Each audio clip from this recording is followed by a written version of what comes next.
let us remember something very profound. There was a time when God appreciated, approved of, adored, and yes, loved the devil. There was a time God loved Satan. There was a time He adored him. He created him. But the devil sinned. He sinned in a way that turned him against God. He sinned in a way that forever erased his ability to get and or receive God's love. Forever. When God looked at the devil, when He looked at Satan, God could no longer see anything in him endearing.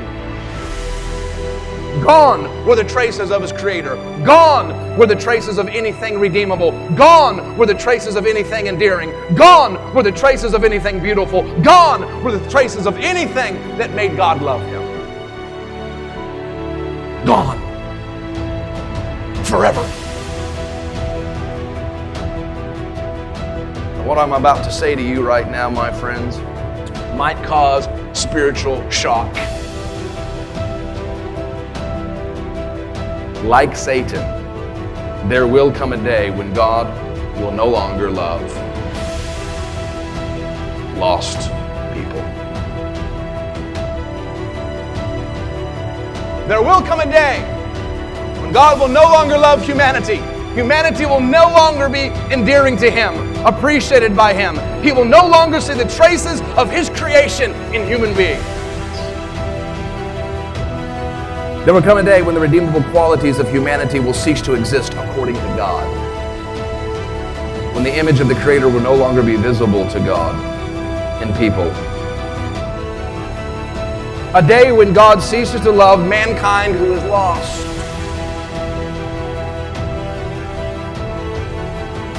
Humanity is on a crash course with the judgment of Almighty God.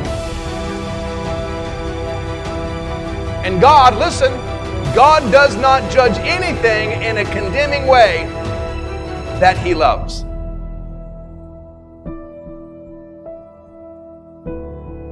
That means at some point God has to quit loving humanity, has to quit loving the world, has to quit loving people in order to judge it in a condemning way. Romans chapter number 1, the Bible tells us in verse number 28 with me, and even as they did not like to retain God in their knowledge, God gave them over to a debased mind to do those things which are not fitting. This is about the rejection of humanity to God.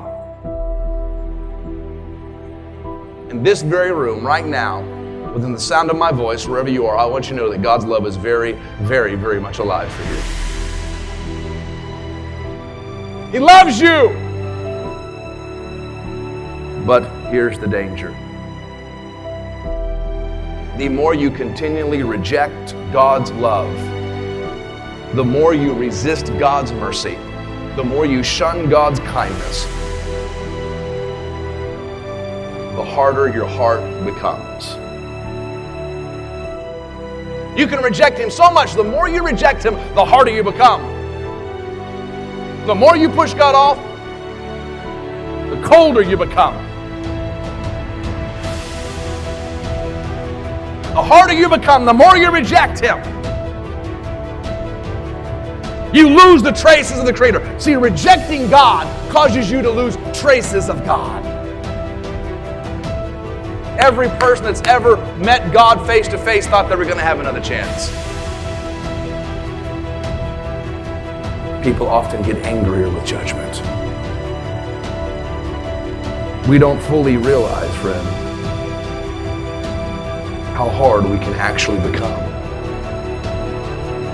The sweetest lady, the kindest man, become a bitter old Saul that can't receive God.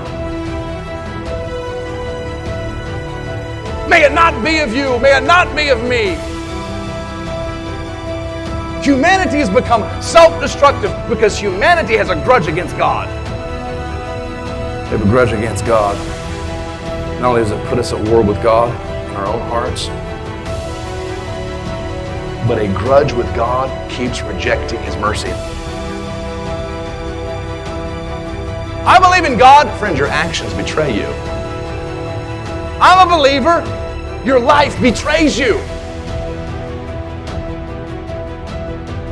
The hardest task you have in life is to be able to escape God's love. It's the hardest, most difficult thing to do. But can I tell you something? Some of you are doing it. You keep escaping the love of God. The hardest thing to do, you keep doing it. Somehow, you're an escape artist. You're a spiritual Houdini. So many have performed the impossible. They have gotten out of a life. They have escaped life without the love of God. And it was everywhere. It's hanging around this room today. It met you in the door. It kissed you when you woke up. When the sun rose, it was the mercy of God. His tender mercy was brand new for you today. It was there. It was there. It was all over. It was everywhere, friend.